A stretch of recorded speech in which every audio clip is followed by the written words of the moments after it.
What's going on, Wiz Nation? Coming back at you guys with another episode of State of the Wizards. Welcome to another episode of State of the Wizards. This is episode 34. I'm your host, D-Can, along with my co-host, K. Jose, and we are the voices of the unheard. K. Jose, what's going on? Nothing much, my brother. I'm feeling pretty good this evening. Episode 34, we call this the Shaquille O'Neal episode.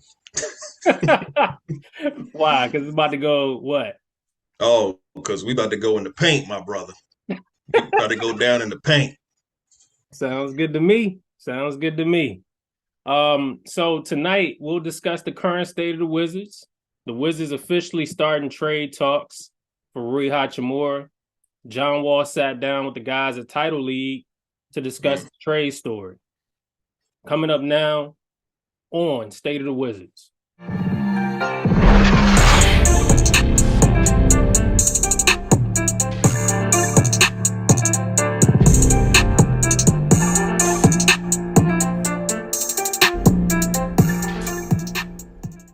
Before we get started, if this is your first time tuning in to the channel, thank you. Please be sure to like, share, and subscribe.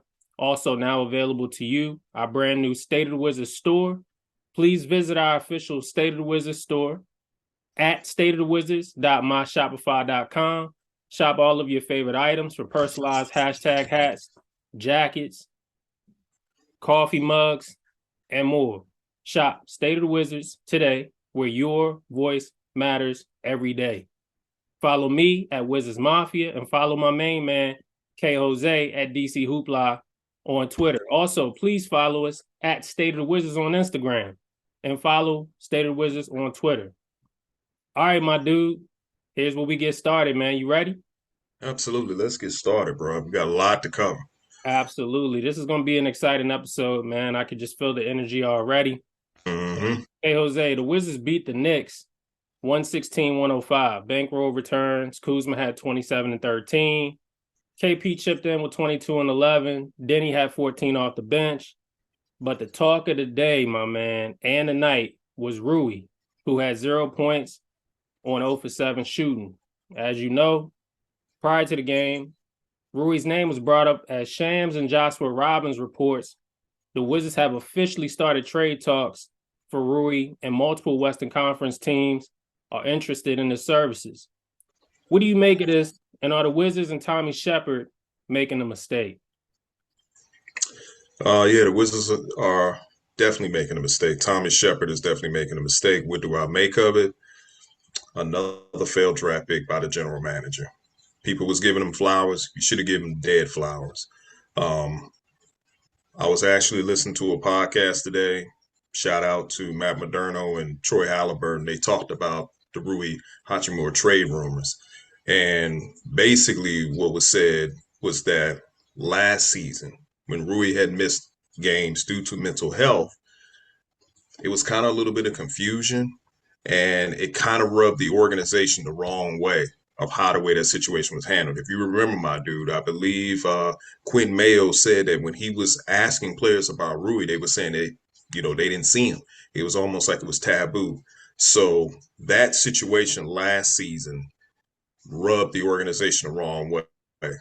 But I think the reason being for that plays a lot of what you've been saying to me offline, is that the Wizards have lost control of the Rui Hachimura situation. And I think the Rui Hachimura camp is just ready to move on. And according to Troy Halliburton, he's pretty much saying that Rui will not be a Wizard after the deadline. Now, I didn't watch, or I didn't listen, to the podcast, but did Matt or Troy touch on the fact that this was more so of the Wizards wanting to do this, or was it more so of Rui's camp wanting to do this? More so the Wizards wanted to do this because there was no agreement made before the season started. But I think it's a little bit of both. I think Rui's camp is definitely the ones who's in the driver's seat, because promises were made, man, and the organization just did not live up to the promises, or more so, should I say, the GM did not fulfill his promises, which is going to lead us to later down the road the topic when it comes down to John Wall. But the Wizards organization has this bad habit of not staying committed to the promises that they're making. So to put Rui Hachimura on the block, and according to Troy Halliburton, he said he's heard that the Pacers and the Utah Jazz are two teams that are interested in him. And this is from a reliable source that he has, that these are the two teams that's interested in him. He didn't say which other teams, but those are two teams he can say for certain has interest in Rui Hachimura. Your man Chris Duarte for the Pacers could be a player that could be coming to Washington. Um, I think he mentioned Colin Sexton's name when it comes down to Utah, but I think it might be some other players too. So, you know, but there's also interest in Kyle Kuzma as well. Teams are calling in about Kyle Kuzma. Yeah, so this reads, and I'll give my perspective in a minute, but this says that Hachimura, who is set to become a restricted free agent in July, has drawn interest from several Western Conference teams in need of scoring. The Wizards also have received interest from multiple teams on potential deals involving star forward Kyle Kuzma. But moving Hachimura will reduce a logjam at the forward spots and place the franchise in a better position financially to focus on re-signing Kuzma and potentially re-signing Porzingis in the offseason. As usual, ahead of the trade deadline, the Wizards are keeping their options open on several fronts, including the possibility of playing this all out in the offseason. Whether trade Hachimura and Kuzma is among the difficult decisions the Wizards have to make as the trade deadline approaches on February 9th. Kuzma will not sign an extension and has a $13 million player option for next season that he expects to decline. And we all know that because we've already addressed that. That's pretty clear. It says here, furthermore, team officials value Kuzma highly and would like to re-sign him over the summer. If the Wizards trade Hachimura, it could signal that team officials are confident they will be able to retain Kuzma, who is averaging 21, about 22, 45%, 7 rebounds. I got something to say about that after you make your point. So here's my thing. There's no guarantee that Kuzma resigns here. There's no guarantee. I think that if the Wizards trade Hachimura, all they're doing is going on their relationship or lack thereof with Kyle Kuzma. They're hoping that Kyle Kuzma says, okay, I'm committed to you guys. They want that set in stone before they get into the offseason. There's no guarantee. We know that when the offseason hits and it's time to open up the gates of conversations with other teams, we know that other teams are going to be standing in line ready to offer Kyle Kuzma whatever he's asking for. Whether or not the Wizards are willing to meet that price tag, that's another question. But before I expound, go ahead and say what you was going to say. So when it pertains to Kyle Kuzma, the situation that the Wizards was in, Tommy wants to keep Kyle Kuzma. He wants to resign Kyle Kuzma. But from what I heard on the podcast, that may not be his choice to make. So this goes back to what you and I have consistently said is that Ted is not willing to go into the Lux tax. So in reality, they would rather see what they could get for Porzingis so that way they can have money to sign Kuzma. But Tommy really doesn't have control of this situation. So he wants to re-sign Kuzma, but I don't think Ted is going to, from what I'm hearing, Ted may not give him the okay to do that because Kuzma's not going to come cheap. We've been consistent when it comes down to that. Well, and it's also a possibility that Kuzma could be on the move as well. So that's what I was getting ready to get to, because my thing is if Kuzma is he's trending all-star, right? So if Kuzma makes the all-star team, which you potentially think you're going to get him at, that's out the window, because now he became an all-star, and guess what happens to his price tag? It goes up. So then at that point, what if you had already moved Rui Hachimura, right? Whatever you thought you was getting Kuz at, you already moved Rui. Kuz becomes an all-star. Now you're not even going to be able to afford Kuz on the all-star price tag. So here's the issue that I see. The issue that I see here, my dude, is that Tommy Shepard has literally created this environment, right? And he's dug himself so deep of a hole. You know, when we're talking about keeping players, retaining players financially, he's dug himself a hole that it's hard for him to get himself out of. Because Rui's potential is only going to do this. So, I had tweeted earlier today that, Rui's per 36, if he's getting starter minutes, he's contributing at a starter level. So guess what? It's about his value. They can't afford Rui. That's what it boils down to. If he's giving you starter production, he's going to want more money. Okay? That's what people hate the analytics game. They hate talking about, they're like, oh, well, he doesn't play defense. Oh, well, he turns the ball over. He can't dribble, blah, blah.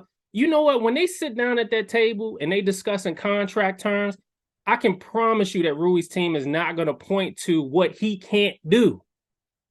They're going to point to what makes their client valuable.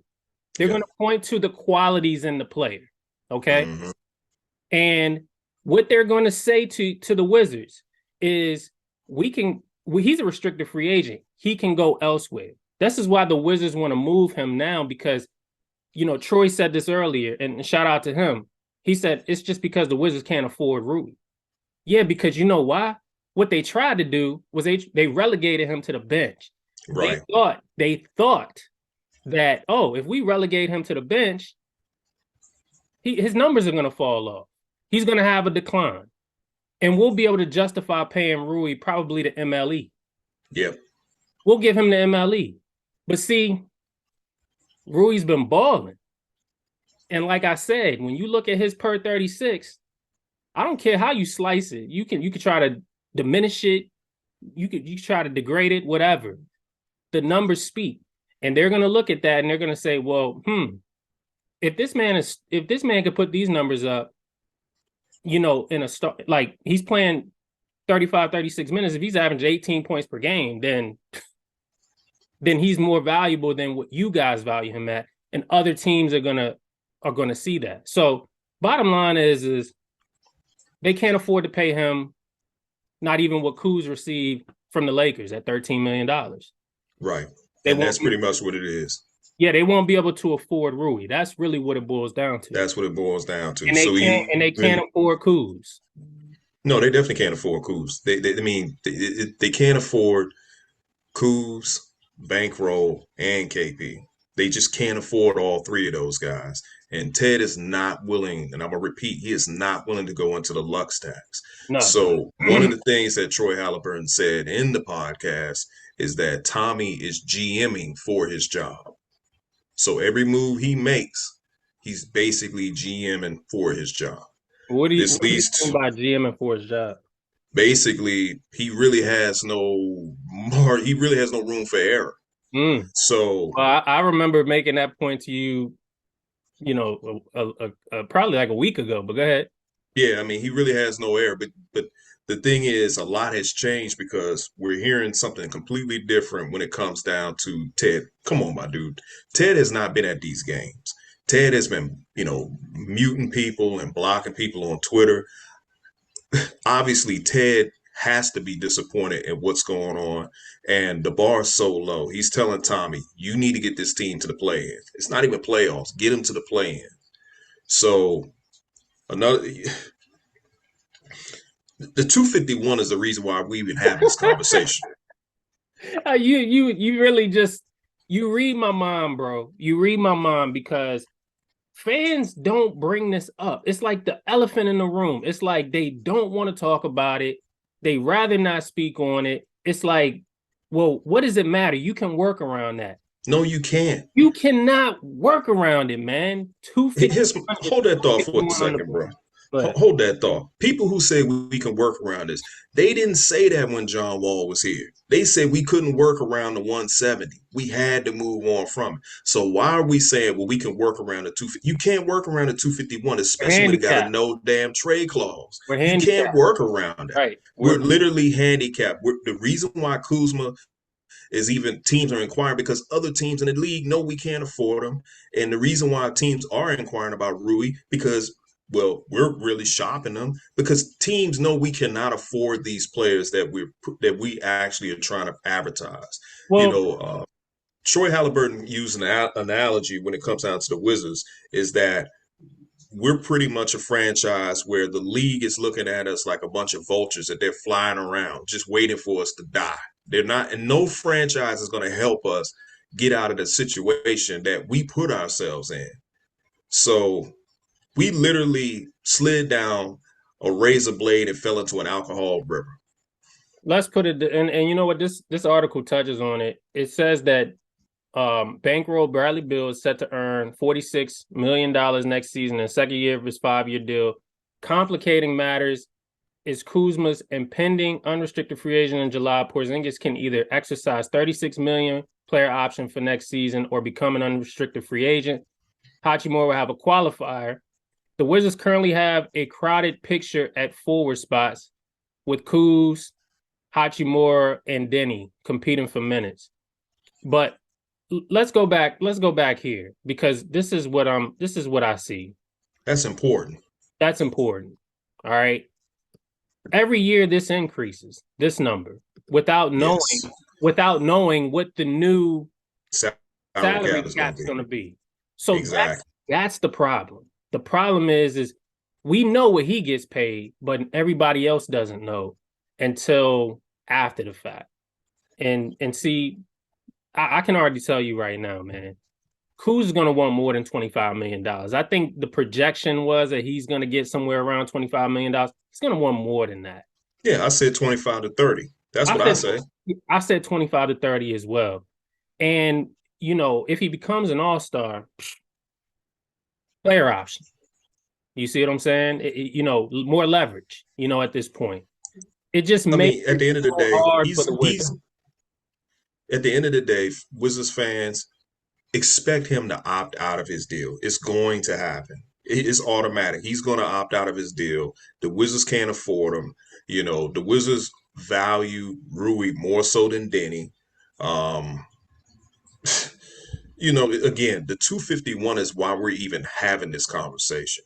And people say, well, we can't, talk about the 250. Yes, we can talk about the 251 because it plays a major part in everybody else getting paid. So everybody can't get paid when you got one guy making 251. And let me say this about Ted, and then we'll move on. Ted Leonsis possibly maybe being open to a rebuild or retool, should we say, around bankroll. I compare Ted Leonsis to Linus from Peanuts, Charlie Brown. You familiar with that character, right? Mm-hmm. What is that character known for? Yeah, That goddamn blanket. he carries around the blanket. And what happens when you try to pry him away from that blanket? You can't pry him away. So Ted is Linus when it comes down to bankroll. No matter what, he's not willing to let him go. Right. And we're going to always be stuck in the middle and having these conversations every season because the 251 is what's preventing this team from actually getting better. Well, you know, that's you know, the thing is that's what Ted signed up for. But that's what he's committed to. He's committed to that money. He's committed to that dollar. He's committed to the 251 and he's committed to that player. He's not committed to no direction. He's not committed to rebuilding. He's not committed to winning it all.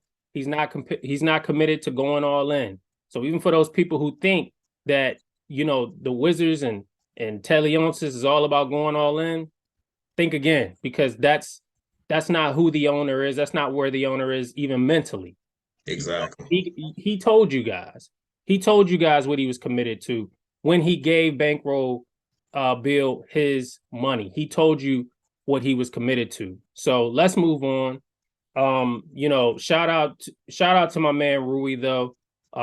He'll probably go somewhere else. You know, it's greener pastures on the other side, you know. And at the end of the day, I think that there's going to be a team out there that really values, you know, who he is as a player, but you know, first and foremost, before anything.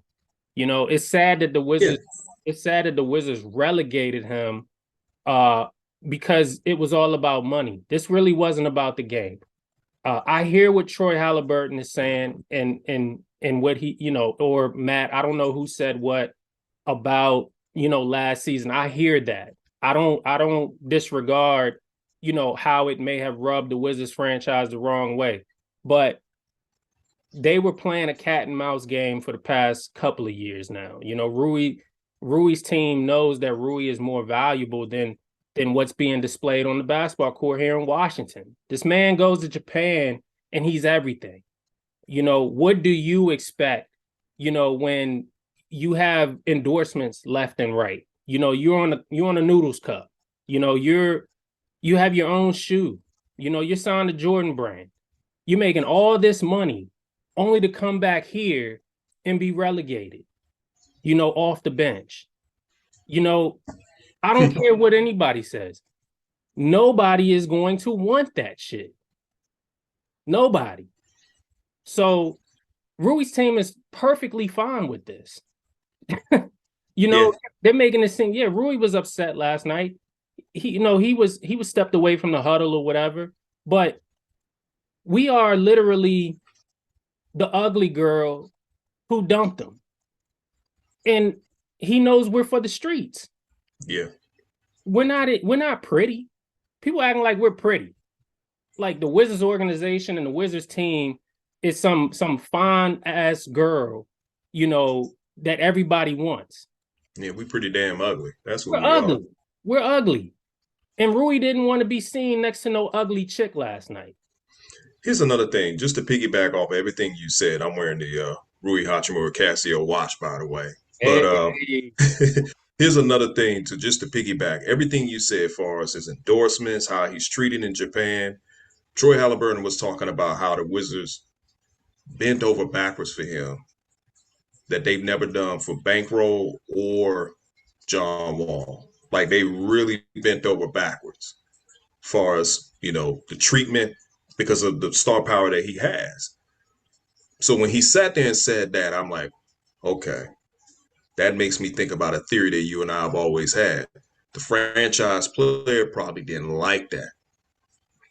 So think about it. Nobody comes to the games to come see the franchise player. We're dead last in attendance, by the way. For those of you that said that we needed to keep him just to stay relevant, we're dead last in attendance.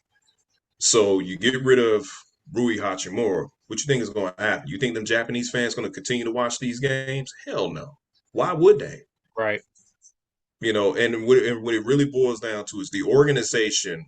It wasn't even about Rui. They try to make it about Rui and Kuz, but they really made it more so about Rui and Denny because the organization values Denny more than they value Rui.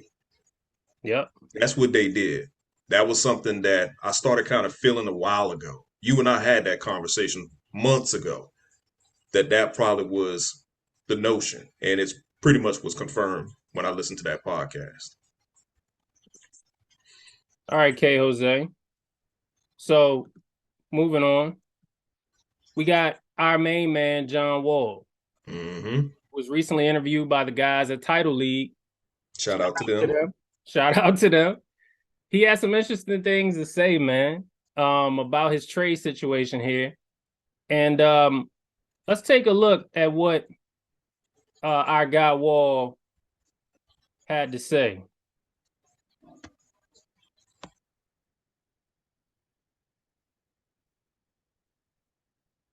Crazy. Houston? Yeah. So it's like, shit come out, do stuff. So I did this shit in New York. So this is like when I'm in my darkest place, right? Mm-hmm. Where you like, my mom passed, for my kids, all that. So you just looking for love, you looking for space, you just fun, excitement. Mm-hmm. So my video come out for my birthday doing game side and shit in New York. Cool, I'm in my room with my friends. I'm thinking nobody recording shit. It's a random person that somebody knew. Mm-hmm. So the Wizards was mad. I'm like, okay, cool. I called everybody from the front office, apologize. I'm like, yo, shit happens. I can't control it. I ain't kill nobody. Right. You know what I mean? Right. So I guess the owner wasn't happy with it. Mm-hmm. I'm like, that's fine. Like, I ain't the perfect person. I said, ain't nobody perfect. I said, you ain't perfect. Right. Up too. Like, but I can accept my apologies and move forward with that. Right. Mm-hmm. Go by. Real quick, that sounded like an argument, by the way. That sounded like an argument, even though he said what he said. When he said, you fucked up. You made some mistakes. That sounded like an argument between him and Ted. Absolutely. We'll continue. So they talking about Russ called me out of DMs me out of nowhere. Like, I know Russ, me and Russ cool, say what up to each other if I see you, but a lot of people you just don't have their number. Like, right, I got respect for you, but I just don't have that relationship to. Yeah. So he did me like, yo, what's your number? I'm like, me, what's my number? Text me like, yo, I'm DC trying to get me, but they say you don't want to leave. Like, but see, you're like, right. I don't live. Like, what you mean they want you? He's like, yeah, they want to pay you. Like, all right. I'm like, I ain't believing it. So I asked my agent. Then I started hearing about it, like, but shit be rumors. But like certain shit ain't rumors when you hear it from the main source. You know what I mean? Like, I know it's a business, I ain't tripping. Right. I come out here, work out for a month. Brad all mad about the shit. You know what I mean? Like, bro, I get it. I mean, but he like, we had a real conversation. Like, man, the man talked about this shit. My brother, nothing against him, still love him to death. You know what I mean? But there for me when my mom passed, when a lot of motherfuckers won't. You know what I mean? So I'm like, we talking and shit. And I'm like, well, what we gonna do? Like, we gonna run it back one more year? You don't know. Once he said I gotta think about it, I knew I was shaded. I mean, you gotta think about it and some shit going different, you know what I mean? So go back, I'm in DC and shit. I'm back in Miami working out and shit for the summer. So, training camp about to come up. So I always go back 2 weeks before training camp. Start working out in the facility, doing shit. Russ put me on a phone call. And I hear the conversation like, yeah, we trying to do this, but he don't want to leave. So I'm like, I get it now. It's basically done. Yeah. You know what I mean? So I'm like, all I asked him was, I was like, yo, don't let me put this Wizard jersey on for the last time, because it's for media day. You don't got to take the picture before media day. You take all your little pictures. Yeah. I'm like, this is the last time I put the jersey on, I ain't put it on. They're like, nah, you good, whatever. Just be professional, do what I got to do. Go back home. They go tell my agent, oh, he came in there, he ain't speak to nobody. Lying like a month. Like, if I'm in a bad mood or not. If you ain't the reason why I got a bad attitude, I'm mad about it, I'm going to speak to you. Right. You ain't the reason why I'm mad. Would that go by? So I got workouts one day, and I'm not ready to sit. I'm going to another place now. Because all this shit going on, I don't want to be around it. Right. The GM come watch me work out. I'm like, nigga, you ain't watching me work out the last 2 weeks. What'd you come today for? He came because he had an interview 30 minutes after my workout. So he's like, yeah, me, John, and Brad, a conversation, we all good. That's lies. You know what I mean? So, no lie, sitting in my living room like this. My assistant in the back packing and shit. Me and my 4 of my homeboys right here. 7:30 hit. Got to say it on my phone. Watch ESPN. Please call, capital letters. It's a day before training camp. Please call, capital letters. I'm like, I'm traded. I ain't even have to call. I called him though, but I'm like, I'm traded. He's like, yeah, John, we just traded you to the Houston Rockets. All you said, take it. John Wall to the Houston Rockets, Russ Westbrook. Which I already knew was about to happen. I've been happen for a month. Yeah. But I'm just like, damn, this shit really happened. Like, I'm really leaving a place where it's home. Like, I've been here for 10 years. City mad as shit. I'm talking about they still mad as hell. I bet. Hot. All right, K. Jose, watching that, when you first saw that, what was your thoughts? He confirmed everything that you and I said, man. And we've been talking about this for like 2 years. He confirmed everything. He was snaked. He was backdoor. The surprising thing about it was Russell Westbrook was the one who informed him about it. So even Wall's agent didn't even know about it. Rich Paul, how does Rich Paul not know about it? Rich Paul represents LeBron James. Right. How do you don't even let his agent know that you're doing any of this? Another thing too he said was that was kind of missed. He said Brad was upset. Brad was upset because, I'm sorry, correction, Bankroll. Bankroll was upset because he was working out in Miami. What you mad about him working out in Miami for? He's been doing that. Well, he said he was. Why you mad? No, he was mad about what happened. Well, he was mad about what happened. I think Troy Halliburton also said he was mad about the fact that he was working out in Miami too. Okay. But either way, he was mad. He was mad either way. So he asked Bankroll, this is the franchise player, asking his co-star about running it back. Only for Bankroll to tell him, I got to think about it. Come on, man. You got to think about it. So for those who sit there and say, well, he was in the middle, he couldn't have known. No, that dude knew about it. Don't tell me he didn't know. He knew what was going on. Because he even said it in his own podcast. Hey, when I found out what we was getting in return, I was okay with it. He tried to make it seem like he wasn't nah, dude, you've been orchestrating this from the very beginning. You've been orchestrating this before Ernie Grunfeld was even fired. Right. Well, remember, it goes back to when he said it starts at the top. It starts at the top. That's So when he was that's when the already plan was in motion. it was already in motion. And Bankroll always felt that he should have been the face of the franchise, even when he was drafted, his rookie season. So, for those who want to make excuses for him, he's a snake in the grass too. But what he really should I say what was really important is the fact that he confirmed what we always knew, which was Tommy Shepard was a liar. Tommy Shepard lied. We saw the podcast when he said, "Oh yeah, I talked to Wall and everything is good." That was a lie. Yeah. I mean, for Wall even to say it like that, it tells me that him and Tommy, they don't have a close-knit relationship like Tommy Shepard explained, like he painted. Like No. Tommy Shepard told the Wizards fan base and the media that him and John were tight. He said, me and John are close. The way John pointed it just now in that interview was, you haven't watched me try out all summer. So why are you here now watching me try out? Oh, it's because you have an interview for why you're doing that. So you're making it seem like we're in the same room, like everything is cool. You're painting this picture that's not true. So he's a liar in that regard. Okay. Where people are saying, well, why are people mad at Bankroll Bill? Because Bankroll Bill, he had say so in this entire ordeal, in this entire process. He was made the face of the franchise. He had the power in this situation to even tell John Wall, I got to think about it. See, John Wall had to go to him and say, so what's up? You want to run this back another year or what? And he had the power to say, I got to think about it. It wasn't the other way around. It was, John was deferring and referring to Bankroll for that answer. And he said, that's when I knew things was different. Things was going different. If you ask me, based off of everything that Bill has said up until that point about their relationship, to me, it goes out the window. Absolutely. Why? You're brothers, right? So if you're brothers and you feel this way about him as a brother, why did you tell him at his lowest point that you had to think about running it back with him? When you guys collectively was supposed to be the tandem in the Eastern Conference that made noise together. Imagine if Scottie ever told Mike, I got to think about running it back with you. Now you questioning his leadership. Now you questioning him as a man. You questioning everything he ever stood for. But you supposed to be my brother? Nah. No. Absolutely not.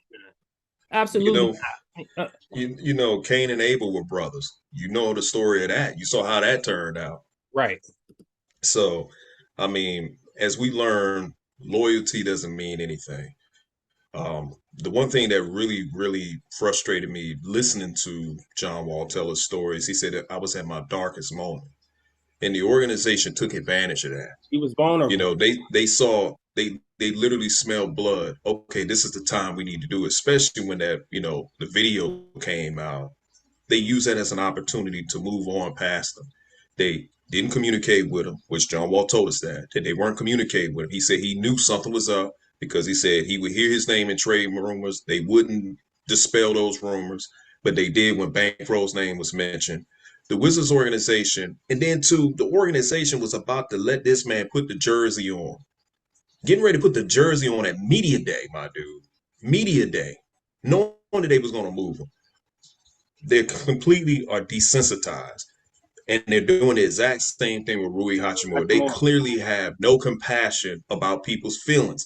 And the fact that there was some fans that wanted to bring up him going to Rose Bar. Yo, man, what the fuck does that got to do with basketball? Nothing. Why are you guys bringing that up? Nothing. You tell us, don't pocket watch. Why are you wearing a... Don't pocket watch. Why you worrying about what Bankroll is making and what he does, this, that, and the third? But then you gonna bring up about Rose Bar. Come on, man. All right, let's bring it back for a second, because I mean that's just a distraction. Let's bring it back. So here's my issue, and we got a minute because we're gonna talk about this in the second part. My issue is this: somebody had to call Russ and tell Russ, we need Wall to say that he wants out of Washington. That's why Russ called. That's why Russ texted him and asked him for his number, because if it was Bill said, I'm not going to do it. If it was Ted, if Ted said, I'm not going to do it. If it was Tommy, somebody said, Russ, we need you to reach out to Wall. Reach out to him and see if he wants to leave. See if he's willing to leave. Russ wouldn't do that if, you brought up the fact that, Rich Paul didn't know. Well, we don't know if Rich Paul didn't know. That's the thing. There's more to this story than we actually know. But I'm going to say this. We're running out of time on the first part. Stay there. We'll be right back. I'll pick up in the second part. Don't go nowhere. State of the Wizards.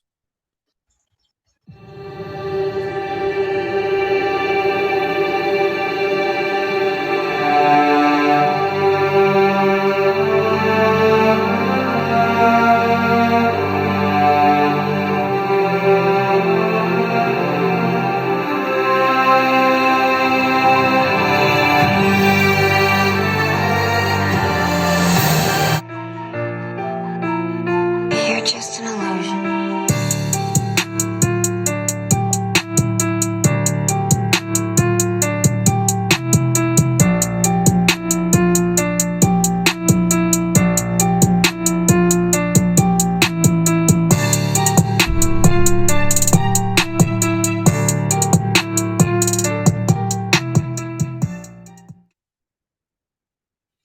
Welcome back to part 2 of State of the Wizards. I am your host, K. Jose, along with my co-host, D-Can. D-Can, do you still remember that point you wanted to go ahead and make, my brother? Yes, sir. So basically what I was saying was that we don't know all the people that was involved in the conversation with John Wall. We know that John Wall said he received a text out of nowhere from Russ. So somebody somewhere, basically, in my opinion, said, hey, we need Wall to want out. We need somebody to bring that to Wall's attention. And so Russ was that guy. Now, Russ asked him if he wants to leave Washington. He said no. He said, why? Why do I want to leave? I'm the franchise guy. I've been here for 10 years. This is my franchise. Like, why would I want to leave? So Russ got his answer then. Somewhere, that information then had to get back to somebody. Who do you think that information got back to? My only thing, it was probably the Washington Wizards organization, who then in turn, based off of the timeline of events and what happened,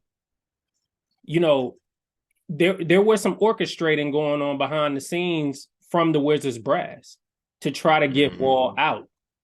And so when Wall had that conversation with Bankroll, and his response was, I got to think about it. In my opinion, he knew. He knew. Because at that point, if you didn't know, what do you need to think about? If you did not know what was transpiring, what did you need to think about?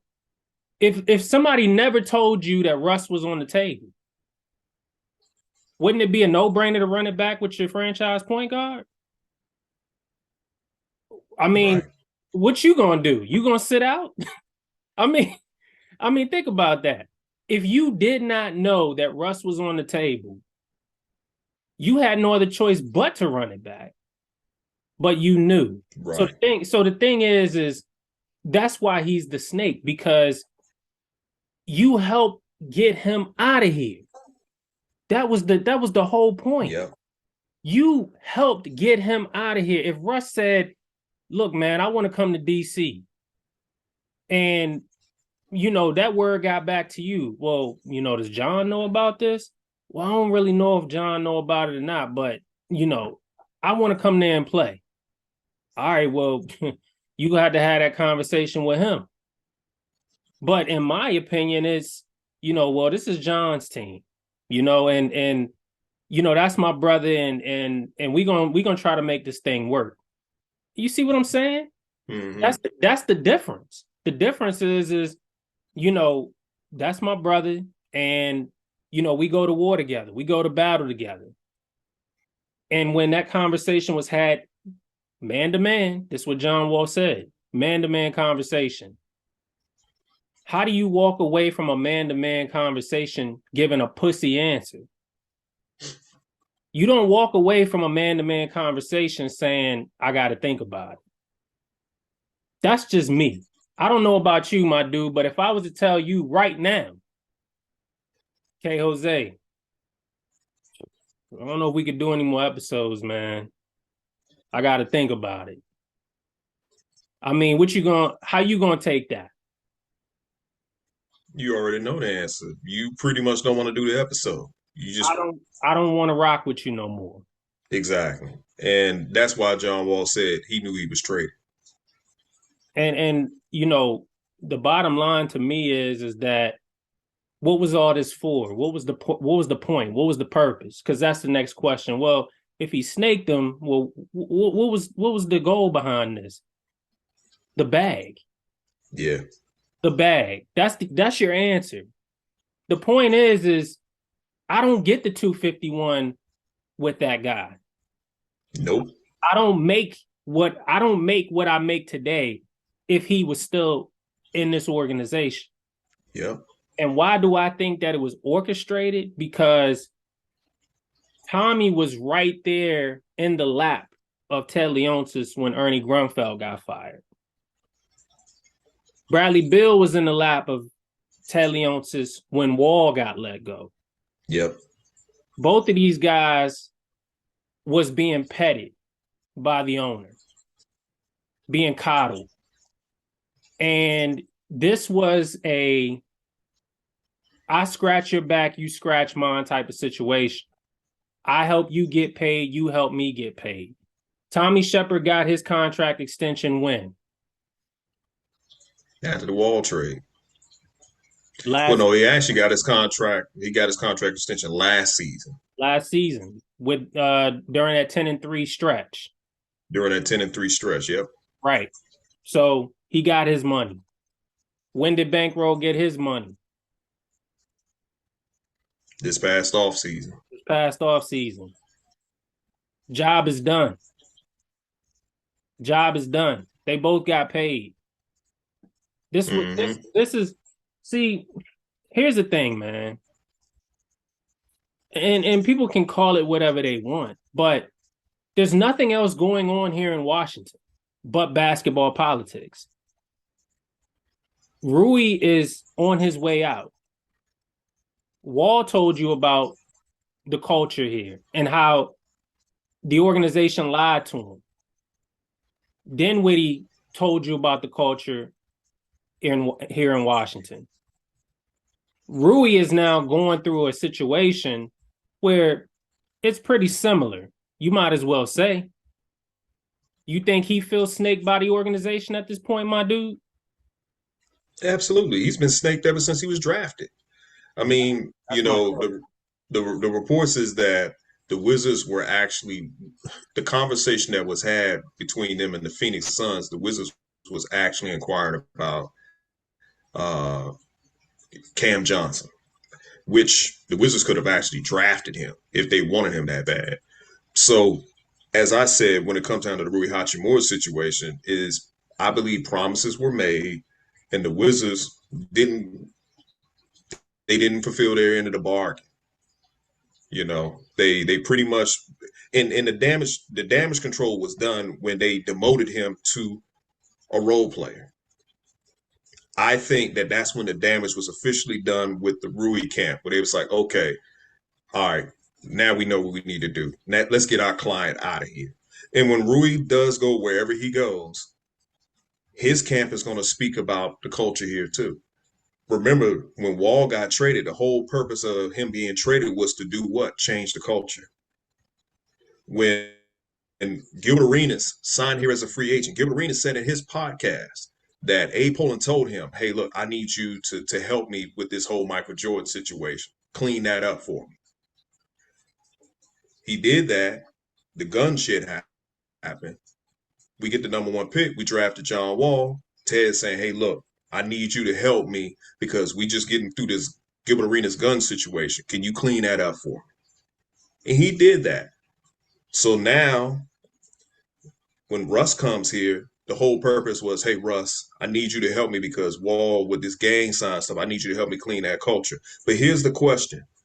Russ asked out. Why did Russ ask out? He asked to be traded. We don't know why Russ asked out because maybe Russ saw the culture. There was another player that we had some years ago who was a future Hall of Famer. I think he's supposed to be in the Hall of Fame this upcoming year. Paul Pierce. He only stayed here for 1 season and he wanted to go home. Why did he decide after 1 season he's seen enough in Washington? It's always been a culture situation. But the way they did with this John Wall stuff is probably the worst I've ever seen from this franchise. And it's just like, it's no way that I can forgive this organization for how the way they did Wall because they picked the perfect time to strike. And that was when that man was at rock bottom. The lowest. At its low, and they're doing the same thing with Rui. They kind of like desensitized to what Rui was dealing with, and they feel some type of way about it. And my thing is, what is up with this attitude of this arrogance, this desensitized attitude that this organization has, where they don't care about people's feelings? All of a sudden, the point that you even see fans even being that way. All of a sudden, though, because it wasn't like they was like this all the time. You know, all of a sudden they don't really care. Now all of a sudden, you know, it's you know, it's business over anything else. And you know, I remember there was a time where Ted cared about paying his guys. He actually cared about his draft picks. Now it seems like, you know, he doesn't care. And the thing is the Russell Westbrook situation really opened Ted's eyes. You know, he was upset about that. He spoke about it. He said he was. And, you know, it's a business. That's what it is. It's a business. So it's nobody's fault. It is what it is. And the thing is, when it pertains to Rui, you know, Rui's being caught in the crossfire of everything. He's the draft pick, right? He didn't ask to be drafted by you guys. He's just going out there doing what you want him to do. He's doing what you asked him to do. And that was the thanks that he got. My dude, tell me, man, what was it that the Wizards was really expecting from Rui Hachimura? What was it? Because the only thing I can think of is his market. Yeah. That was it. But outside of that, did we really care about him as a basketball player and what he could bring and what his intangibles are to the table? Did we really care about that? Did we display that at all? No. I didn't get that sense. I didn't get the sense like we really cared about his improvement ever. It was all about the market. It was just because he was Japanese, man. Yeah. And that we had a Japanese market, you know? You know, yeah, maybe we do value Denny more than Rui, but how I look at it, you know, those guys are equal, just like Bradley Beal and John Wall was equal. But this constant falling into the pits of having to pick one player over the other, why do they even play this game? I don't know, man. I just don't get it, man. I really don't understand it. And it's at the end of the day, it's not really good business. It's bad. No, business. It's not. It's bad business. And it's actually it's proof. I mean, it's basically showing you why free agents don't want to come here. Like, come on, man. Everybody saw that podcast from John Wall. You don't think that future free agents wasn't looking at that and listening to what John Wall is saying? There's countless of players that can confirm what he's saying. I mean, I gave this dude a lot of shit last season. Katavious Caldwell Pope, but even he was blindsided when he was traded. He was getting ready to put his kids in school and everything, and next thing you know, he was traded. Dinwiddie told us what was going on the time that he was here. The organization painted this bad picture of him of being a malcontent in a locker room. He goes to Dallas, and we don't see none of that, none of it at all. So this organization has this arrogance of, well, it's business over everything, and they only value one player, and that's that 251. Even he's walking around acting like he can't be touched because he knows that the owner is going to protect him at all costs. But see, the podcast, now you got the fan base looking at you a lot different. Now you got the fan base probably ready to boo you at these home games. We're just waiting because it's going to happen. It's bad business by this organization. And you actually received a tweet from somebody that I guess served with Katie's cousin or something like that. Yeah, I guess. Yeah, in the Air Force. So just say, just briefly, what that person said to you as to why KD didn't want to come to Washington. I got to look at the tweet again, but I mean, to verbatim, I don't remember exactly what they said, but in so many words, it was pertaining to, the organization and, let me look at the tweet, because I'll be honest with you, verbatim, I don't remember exactly what they said. I mean, in so many words, it said that he loved Wall, but I guess in so many words, I guess it was the culture that the organization has as to why he didn't want to come and play for Washington. That's at least how the way I interpreted it when I read it. Yeah, I gotta find it. But so all in all, the point is that we're not going to be able to get free agents like KD and all these other players if we continue to keep treating our own players like they ain't shit. That's the thing. Why would KD want to come and play with this organization? He grew up here. So he saw it firsthand of how the way this organization operates. And then what John Wall saying, what he's saying, come on, man, this dude has friends throughout the league, man. He's represented by Rich Paul. Rich Paul represents one of the most powerful NBA players in the league right now, LeBron James. Come on, man. Come on. No free agent has the Washington Wizards as a destination when they know we have a bad culture. Yeah, here it is. He said Dre 6000 at Dre 6001. KD cousin, whom I've served with in the Air Force, told me that he loved Wall at the time. Well, he actually supposed to say she loved Wall at the time he was still in the Wizards jersey, but wouldn't come here because people of the organization. After I asked her about KD coming here. There you have it. So yeah, I mean, and that's the thing. NBA players talk. They talk. They it's a fraternity for a reason, because they all communicate in ways where, outside of business, they 9 times out of 10 are telling you about that guy. Don't trust that guy. Don't trust that organization. Nobody wants to come here and play in Washington. Why is that? Well, when I brought this up in a past, tweet, I was referring to going back to Weber days, right? And then you had the Gilbert days. You had the Gilbert situation. Then you had the Wall situation. So all of these situations are very similar. Yeah. Every last one of them. And the Wizards organization does not realize that even though it's a new era, a new generation of players, what people will never forget is how you treated the previous franchise player who came there. All right. Yeah. Gilbert said this in his podcast. When he first signed to Washington, A. Poland told him, please get me from under this Michael Jordan situation.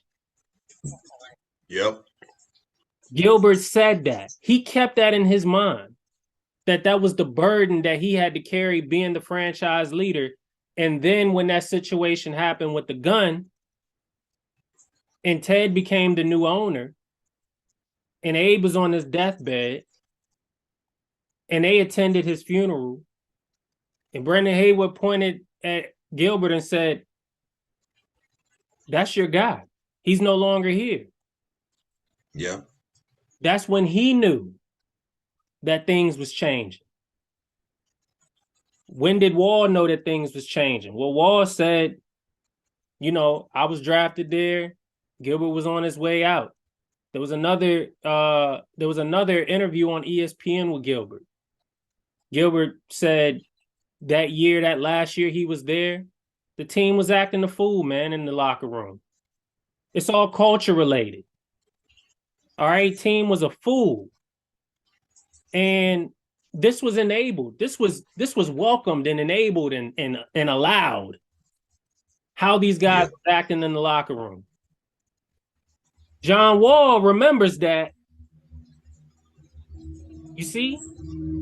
So this is now what his culture is gonna look like. Well, this is what they enable, so I must be able to do that. Guess what he did? He went out, he partied. He had a good time. It wasn't until the gang signs. The gang sign situation happens. They put Wall into the same hole that they put Gilbert in, that they put Chris Webber in. Mm-hmm. I hate to throw MJ in there because MJ brought this franchise and this fan base nothing but love. Yeah. But you might have to throw him in there that he was treated the same way. So the bottom line is that with each passing franchise player, NBA players talk and they say that's a place you don't want to go to, man. And everybody wants to know why we can't attract free agents, my dude. Just look at how we've just explained it. Situation. Yeah, just look at how we've handled every situation. Just look at it, man. Go down from Webber to MJ to Gilbert to John Wall. It's a constant vicious cycle, man. When Russ got here, whatever he saw, you might as well throw Dinwiddie in there. Dinwiddie, when Russ got here, 1 year and he was done, my dude. 1 year. He was done. What did Wall say? What you do that for? What you do that for? You know what I'm saying? Like, really? So let's move on, bro. So we came to the conclusion that Rui is a failed draft pick due to Tommy Shepard. Yeah. Let's talk about one that's currently a failed draft pick as we speak, Johnny Davis. Not doing a good job down at the Capital City Go-Go, stinking it up. When he comes here, he's pretty much just on the bench. He's doing so bad, we don't see the Taco Bell commercials anymore. I guess Taco Bell decided to drop their endorsement. Did they? That's Did a joke. They really? It's a joke. Oh, okay. I was like, wait a minute. Is that for real? No, it's a joke. I don't know, but they might as well. I mean, so let me ask you this, man. Is there any hope for Johnny Davis at all? Is his NBA career already ruined because of the fact he got drafted by us? Is there any hope for this kid? I'm going to say no, it's not, because when you look at his situation, my dude, and you compare it to past situations, when you look at past situations, we haven't handled any of our picks well. We haven't been able to develop them. We haven't been able to play them to their strengths. We've watched our draft picks literally be flushed down the drain. And Yeah. all we can point to is the player. They'll say, well, he didn't have this coming in. Well, Johnny Davis is a top 10 pick for a reason. Oz pointed this out on Twitter. Shout out to Oz. He pointed this out. He said that there has to be something going on because they're changing his shot mechanics. Right? He shot this way in college, but now all of a sudden he's shooting differently. And he's struggling with the shot. What's going on? Well, this is a part of the Wizards brass and the Wizards organization and the coaching staff, what may have you. This is a part of their development. Right. So if he's regressing, who does that fall on? The player or the organization? Falls on the organization. That's what I'm saying. They should have saw that from the get-go. I mean, if you think about it, he's going through the same thing that Denny's going through. Remember, Denny worked on his shot with Drew Halen, and people still complaining about him. He's still shooting under 30% from downtown. So, but you know what, my dude, I'll be honest with you. It goes back to, okay, so I remember someone saying, well, are these players putting the work in? Are they doing this? Are they doing that? The answer is yes, they're doing that. The problem is what system do they do? What do they have in Washington that guarantees that players improve? Do they have a system? Do they know what that system is? Is this something that they can go to reliably? You know, can they rely on their own system, their own structure to improve players, to make players grow, to help the system benefit the system? Or is this just, well, they haven't improved at this period of time, so I guess the time is up. It's time to get rid of them. Let's bring in some new blood. That's what they're doing because they don't trust their own system of development. They don't. And the thing is that falls squarely on the shoulders of the organization. But people don't want to blame them for whatever reason. They keep blaming the player. yeah. So what? You draft somebody top 5. Who gives a damn? It really takes the organization. One thing I do remember, how long did it take Bradley Beal to become an all-star?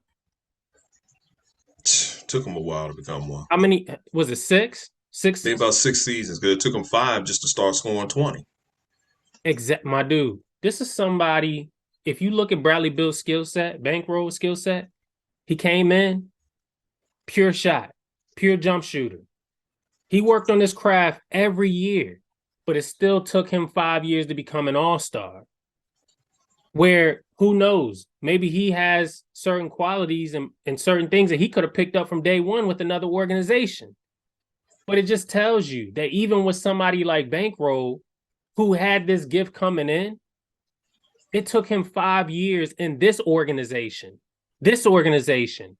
to be somebody. Yeah. That says something, man. I don't care what nobody says. That says something. If it takes you, if you have all of those skill sets and you're a pure shooter, we saw it day one. Did we not? Bankroll came in. Yeah, we did. That dude got a pretty shot. Whoa, that shot, man. I mean, he knocked down 3. He's a sniper. I remember people saying that. Oh, Bradley Beal, sniper. But it took him 5 years to become an all-star, man. And look, it ain't like the East was a powerhouse. LeBron was the only one running through. No. He was the only one running. You're right. So if you ask, yeah, you're right. I mean, yeah, go ahead. If when you look at Johnny Davis, man, he's probably one of the worst number 10 picks of all time, man. I mean, we've seen some. I remember we drafted Jarvis Hayes. He was a 10th pick, and Jarvis Hayes was much more productive than he was. I don't know what it is, man. I think the game is too quick for Johnny Davis. He should have been drafted by a team that was building, that was actually going to play the young guys. He got drafted by a team that's trying to go and win now. And I'm going to say that Tommy drafted Johnny Davis knowing he wasn't ready. we can talk about, well, why are we not getting these plug and play type players? They were available at number 10. We just refused to go get those guys because we knew it was going to rub somebody the wrong way. Mm-hmm. So, unfortunately for Johnny Davis, I think his career, I won't be surprised by the time we move on from, he probably might be out of the league, bro.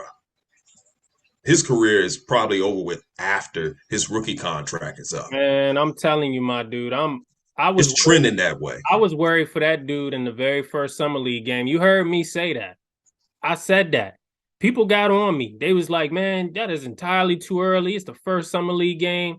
That's ridiculous. I said, I see it. I see it already. He's way too raw. He just doesn't. The game is too fast. It is. It's too fast. It's not even just that. It's too physical. Like when you look at him, he looks frail. Yeah, he is. He looks like a kid out there amongst men, man. Yeah, he's just, I don't know, man. I mean, at the end of the day, it's unfortunate that he's drafted by this franchise, but I really believe that. I mean, he's struggling with the go-go, man. Come on, man. That's the G League. He's struggling with the go-go. Listen to this, man. Davis has struggled to see much action in his rookie campaign, appearing in only 10 games with the Wizards, scoring a total of 11 points over 50 minutes. That's terrible, man. My dude. He's not even starting on the go-go, man. You got guys like Quentin Jackson, who wasn't even drafted, playing better than him, man. He's struggling. Man, he is struggling, bro. I mean, there's really no excuse. And the organization just continues to make blunders after blunders, man. If it ain't in the draft, then it's usually by trade. So, I mean, I don't know what to say, man. I'll say this. The Wizards, it's a failed draft pick. It just, we talk about this all the time, my dude. Why does Tommy get the praise that he gets if he can't draft? If he can't pick the guys that he's supposed to pick, why does he get the praise that he gets? This is just another failed draft pick. Let's call it what it is. I have all the hope in the world for the kid. I really do. I want to see him succeed. But the eye test says that he just doesn't have it, my dude. No, he doesn't. That's what it says. I mean, his production, he should have went undrafted. He really should have. When you look at it, he should have went undrafted. Man, his production, he should have went undrafted. He should have went undrafted. Oh, man. And I know people will say, man, you being too hard. No, I'm not. If you can't look like a decent player in the summer league and you struggling in the G League, right, you should not be drafted. Right. That's a fact, man. That's a fact. If you were struggling in the G League, you should have not been drafted. You right, man. You were absolutely right. This was the 10th pick. And he's struggling in the G League, bro. You know who Johnny... He's not even starting. That makes it even worse. I'm going to be honest with you. And I had a dream about this. Martin Luther King Day was the other day. But look, I literally did have a dream about this. I ain't going to lie. Johnny Davis was an assistant coach in his second year. And the only reason why I think I dreamed about that, because in my mind, Wes Unseld Jr.'s voice keeps playing in my head. He was able to draw up plays. That keeps running in my head. And the dream that I really had, no joke, no cap, was of Johnny Davis sitting on the sideline in some coach gear. And I was for the Wizards? For the Wizards. Sound like a nightmare. But look, the more I think about it, I'm like, damn, this dude ain't no basketball player. He an assistant coach posing as a basketball player. Yeah, he might. That might be his thing, man. I mean, That might be I his don't know, thing. bro. You I know, don't know what it is, man. I think he has the brains. I think he has the smarts. Like I really do. I think he's a great kid. I think if you talk to him, he could probably tell you where everybody is on the court, where everybody's supposed to be. He knows the game. Hmm. But it's one thing to know it and to And put be it able to together. play it. Right, and put it together and really display it on the court.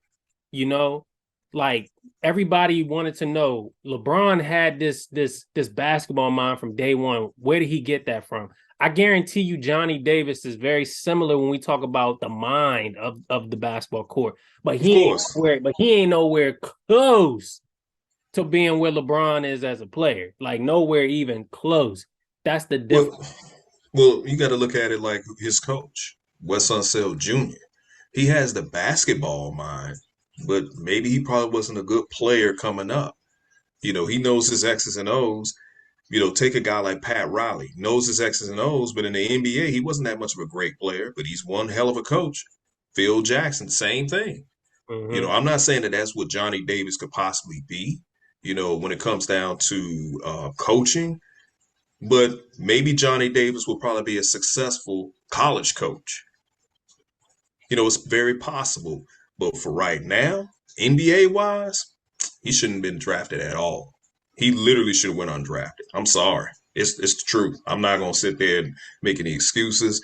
When you struggling in the G League and you not even starting and you the number 10 pick, that's a wasted draft pick. My dude. Wasted. My dude, man, I can't get over it. He is literally the worst pick that we've had, man. So far. So far. I mean, hopefully that changes. But we have to include him with the Kwame Browns, the Oh, Young. I think Kwame Brown is I think we got to take him out of that conversation. He's worse than Kwame. Right Right, now, he is worse. right. He's worse than Vesley. Yeah. He's worse than Vesley. Vesley averaged at least 4 points per game his rookie season, and he played over Damn. 40 games. That's setting the bar low too, bro. You can't even meet that. That's pretty bad.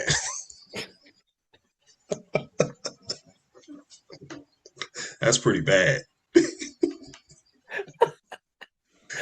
I just thought about like what I said. He at least averaged 4 points per game.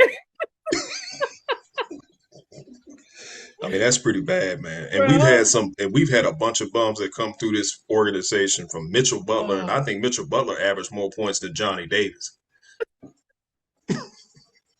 Bro, I said he at least averaged 4 points per game. I mean, whoo, that's as bad as it gets. That's pretty bad, man. But he not even close to that.